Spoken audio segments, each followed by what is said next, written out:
I don't know what inspired this, but something said I should look at the MEAC as a whole. And quite frankly, it's been a very interesting conference this year.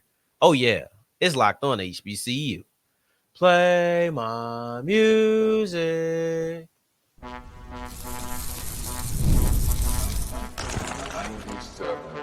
You are Locked On HBCU, your daily podcast covering HBCU sports. Part of the Locked On Podcast Network, your team every day.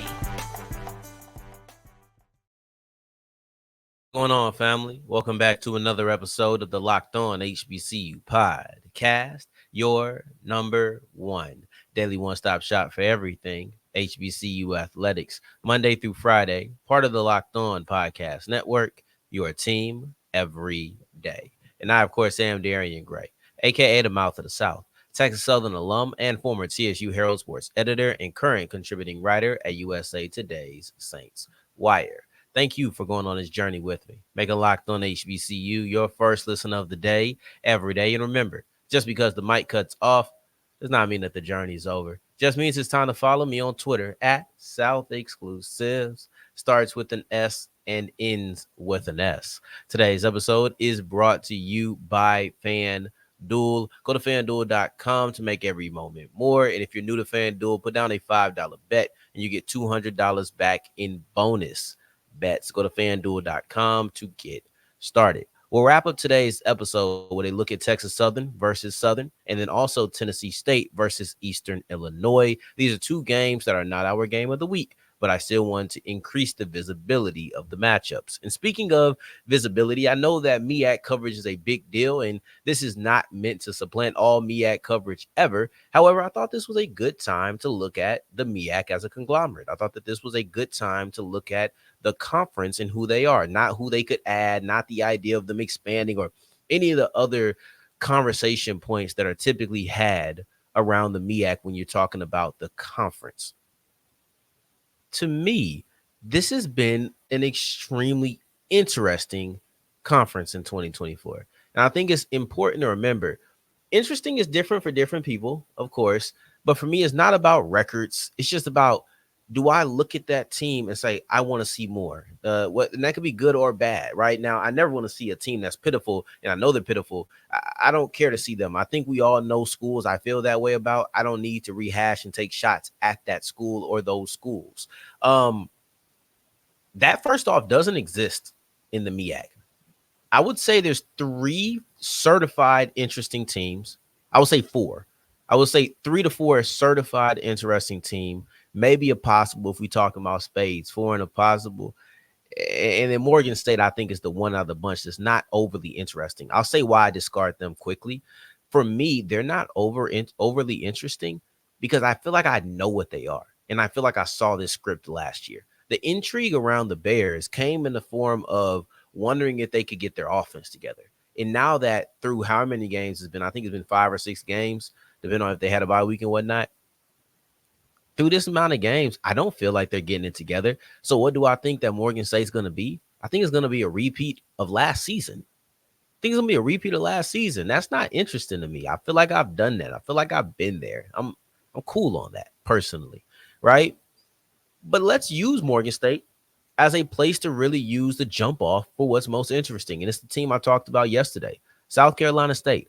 To me, South Carolina State is one of, if not the most interesting team in the MEAC. The reason I continue to put emphasis on that is because when we talk about conferences, a lot of people are, this team's the best, that team's the best, and there's places for that.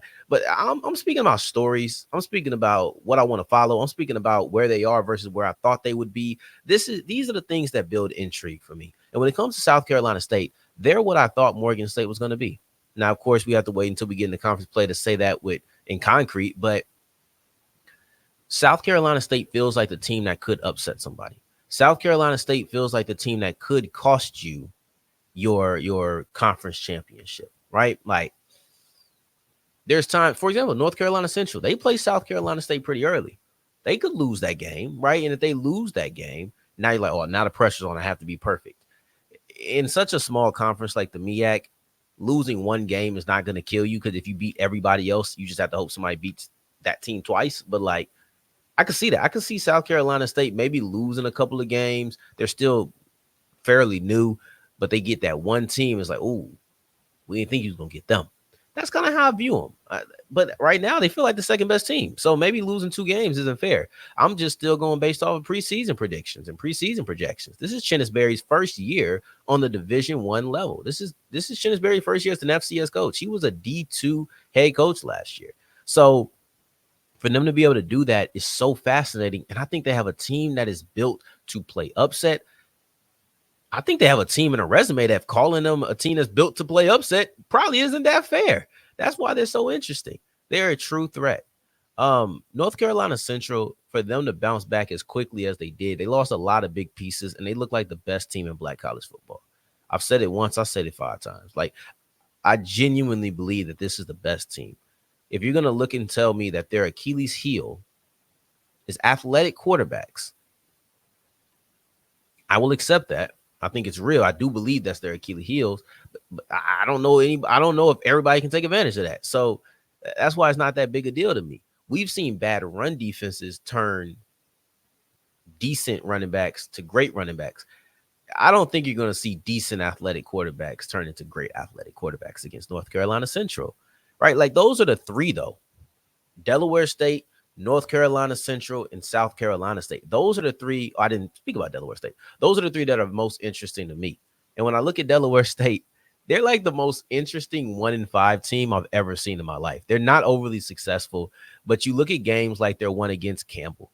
Against Campbell, it was 44-41 shootout. You look at Richmond, 24-38. You look at Hawaii. People talk about how they competed in that first half. And when you hear people speak about Delaware State, when you hear people speak about the fight of Delaware State in their out-of-conference schedule, it does not feel like a team that's 1-5. It feels like a team that could really play upset, right? I incorrectly labeled that to South Carolina State. I think they've proven themselves too good to be an upset. You got to see South Carolina State coming. But you talking about Delaware State, they're 1-5, but they played some really tough matchups. They played a lot of teams really tough, man. So when you're looking at that squad, it doesn't necessarily feel like a 1-5 team. It feels very interesting. I want to see what they do when they get into conference play. That could turn into nothing. But this is what interesting means. I'm intrigued. That's what it means, y'all. Then you look at Howard. Howard's just not what we thought they were going to be. Howard has 2 wins, one over Morehouse and one over Mercyhurst. That's one over a Division II program and one over a team that just came from Division II a year ago. And that Mercyhurst win was not impressive. That's fascinating because when you look at schools at the beginning of the year, like Howard played Rutgers. Oh, well, the defense played all right in the beginning. And we grade on this curve. We grade on this imaginary curve, really. We grade on a certain scale that it does not always translate. It's not 1-to-1. It's not, oh, well, they looked good in this game or they looked away in this game, we can boost them up 5. It doesn't always happen that way. Sometimes people just struggle.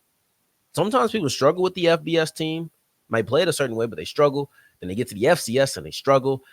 That's what it feels like Howard is. I love watching the dynamic between Eden James and Jared Hunter, but I'm waiting for them to both have big games on the same day. And that hasn't happened. I don't think they've been overly effective. Maybe against Morehouse, but that's D2. So I'm still looking for more. Or was it Howard or was it Hampton? Actually, I think it may have been Hampton, in which they both had solid games. 4 yards per carry wise, right? Now, Norfolk State, that's the one that's personal to me. I'm interested in the Spartans. For me, when I look at Norfolk State, I'm thinking like, they got everything, but they just don't put it together. I like Jalen Daniels to a degree. I do. I think Jalen Daniels has the makeup of a solid quarterback.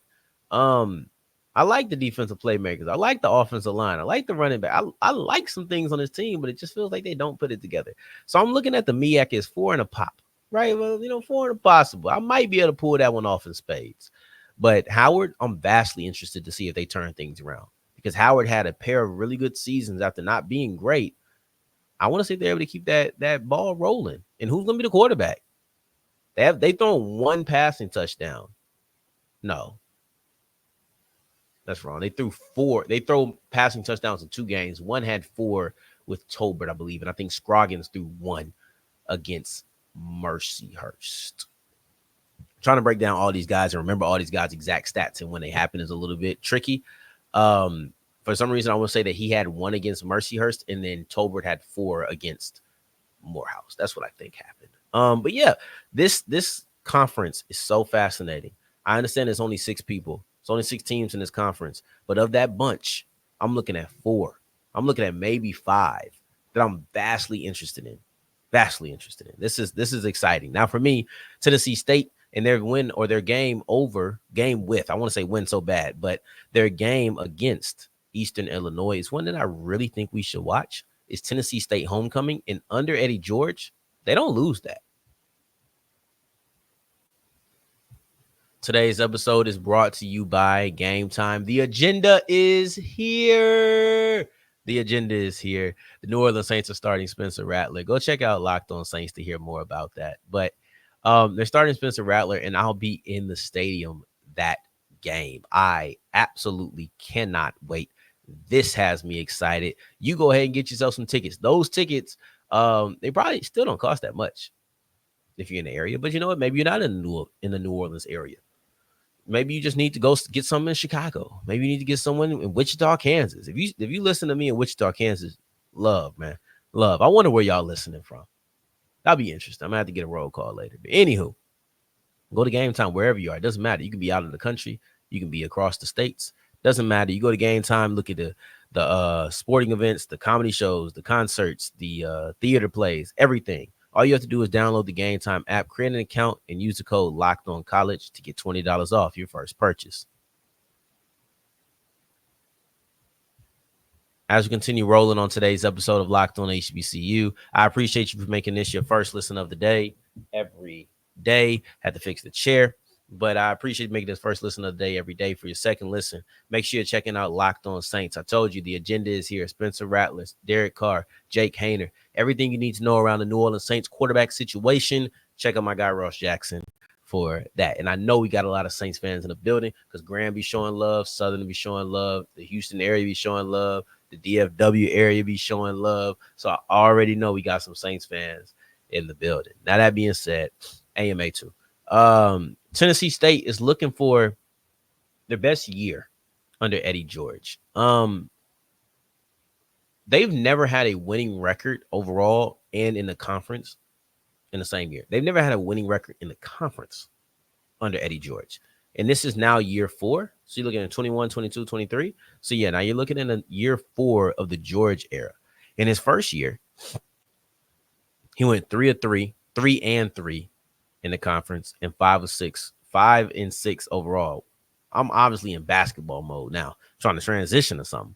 He went 3-3 in the OVC, and then he went 5-6 overall that year. He actually won 4 games in a row, which is the longest winning streak from Tennessee State in his era, right? Because any other season, he's only won 4 games or more. Excuse me, he won 6 games last year. That's wrong.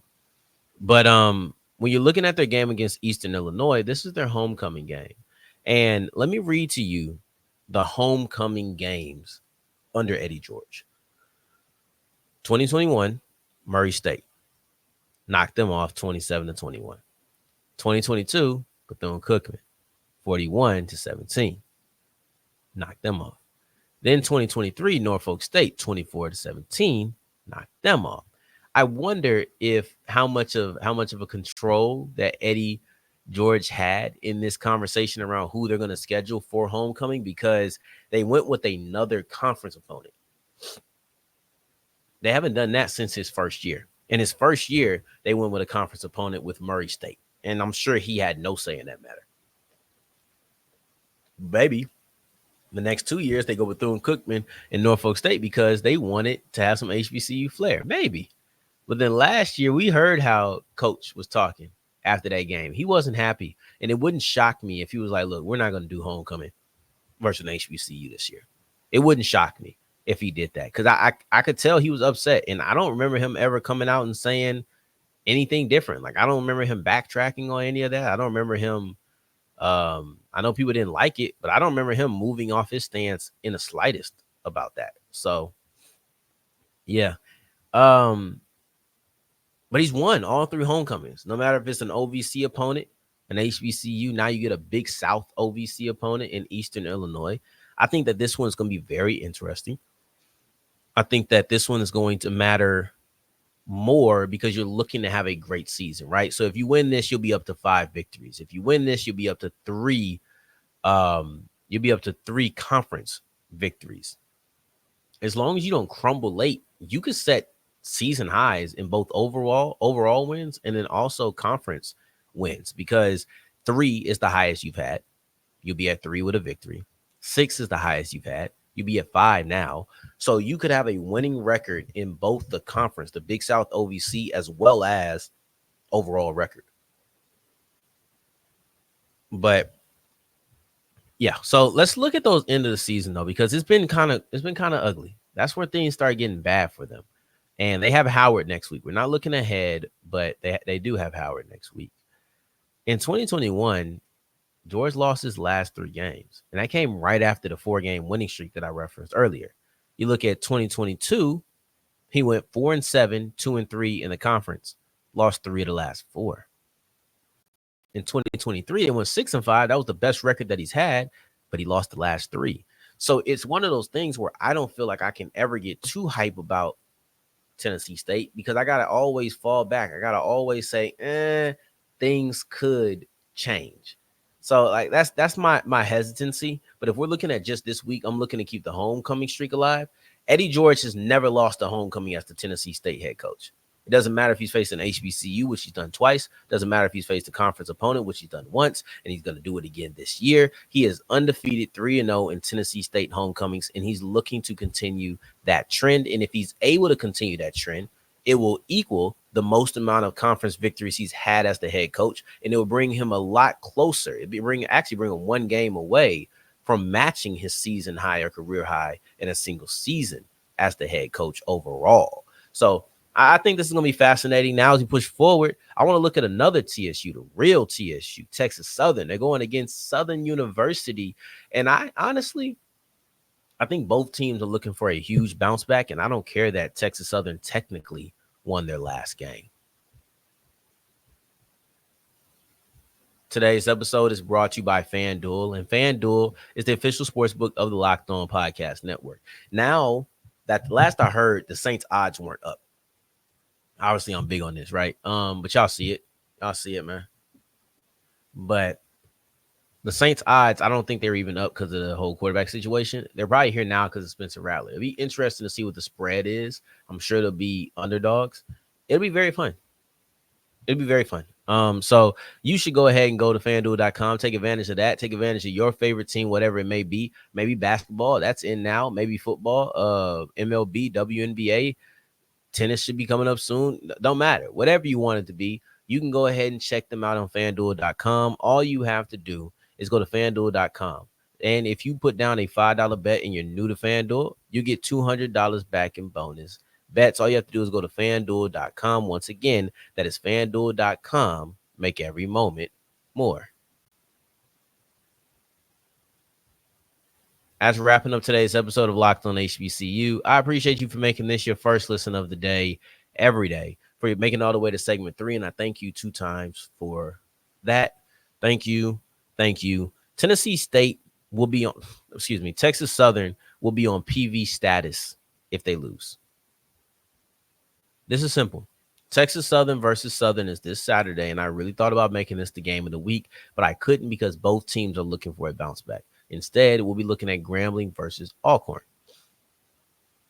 TSU will be on PV status if they lose. And what I mean by that is Texas Southern will have to be perfect. They will have to be a perfect team if they lose to Southern this Saturday. Because with 2 losses, one is in the East, yes, one will be in the West. I don't know if you can get 3 losses, y'all. And I guess if you win out, you'll be delivering losses to other people. But Grambling doesn't have one yet. Do they? Yeah, they do. They lost to PV. So you're now at 2 losses. I guess if you beat PV, PV's at 2 losses, but then you got to hope Southern loses again. It's just too much, right? It'd be too much. You need to go out and come up victorious, because at the end of the day, the SWAC West doesn't need to be this hectic this early. And if you put yourself in a hole, you have no cushion to drop. Because once you lose that third game, now it's tough. Because you lose that third game, it's probably to a team like Grambling. You lose that third game, it's probably to a team like Grambling, and now you're done for. Now you're done for. Zay Tees could be back. I think he is. I think Zay Tees is going to be back this week. I know Coach Graves doesn't want to say it too much. He don't want to. Chris Dishman asked, but he's not getting no information for that. But I think that Southern could have their quarterback back, and that's going to test the secondary. The reason both teams are looking for a bounce back is because Southern said they were humbled by their loss to Nichols. Said they needed to be humbled.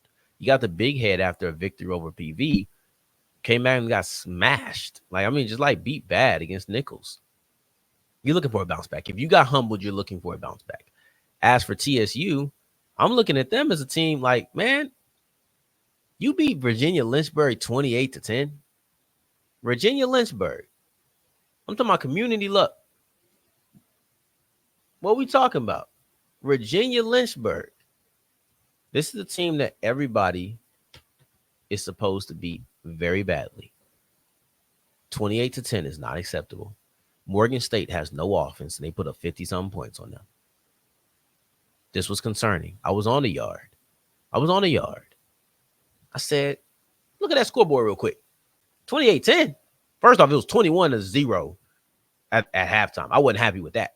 I wanted more than 21 points at halftime. Then I end 28-10. You put up 7 points in the second half? Nah, this ain't right.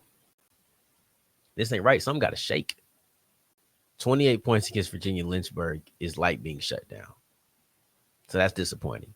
And as you think about it, PV was a month and a half ago. That was the first week of September. TSU has done nothing but disappoint since. Right when you get your hopes up, right? Like that Lamar game, I thought that was reason to get your hopes up. Somebody say, hey, well, Valley played Lamar close too. Oof. Nobody wants to be in that situation where you like, okay, maybe that Lamar close game didn't mean as much, and you come out and you get absolutely smashed by by Jackson State. That's not good. That's not exciting. That's not inspiring. You come out against Virginia Lynchburg, you beat them 28-10. You feeling I'm feeling kind of scrubby. I'm feeling like a scrub right now. I'm not a fan of this. I think that you need a bounce back. You need to come out here and you need to beat Southern. PV was too long ago. Even when I got hype about the Lamar game, you came out and you got absolutely Donkey Kong by Jackson State. That's embarrassing. I said, hey, man, this is your time to show you a contender. And you say, you know what? You're right. Let me show you the opposite. I said that this was your time to show them who you really are, and I'm afraid that you did, because then you go against Virginia Lynchburg and it's 28-10. I'm looking at Southern like, hey, you got to do it to them this time. You got to protect your quarterback. Kelby Givens can't disrupt the game. Then just for Southern, man, you just got to be bad. Like last time you played a SWAC opponent, it was PV. It was good. You came back, beat him in overtime. And the last time he was on the field, in general, it was Nichols. And that's a different ball game. Beating Nichols versus losing to Nichols the way you did kind of cancels out the whole PV situation. And that's Herman Brister. He said we needed to be humbled. So now who are you going to be? Are you going to be the team that still goes out and over or underestimates people? Because I assume that's what you do when you're cocky in a situation. You're underestimating your opponent. Are you going to underestimate Texas Southern? For TSU, are you going to go back and get your lick back, man? Like, it ain't been good. It has not been good. You have not won a game. Or you beat Virginia Lynchburg. That's your first win since PV. These things are unacceptable. These are my games to watch. On tomorrow, though, we'll be looking at Grambling versus Alcorn. That is Grambling versus Alcorn being our game of the week. I'm really interested. Alcorn has done better. You have a quarterback who is just a player of the week. And you have an offense that has learned the ability to score. I cannot wait to watch this matchup. So I'll have to break that down on tomorrow, and you'll have to wait, unfortunately. But in the meantime, in between time, and I will only be gone for about 24 hours and some change. Remember, 6:30 p.m. showings on Fridays. In the meantime, in between time, until the next time that we hear each other, family, take care, stay blessed. Peace.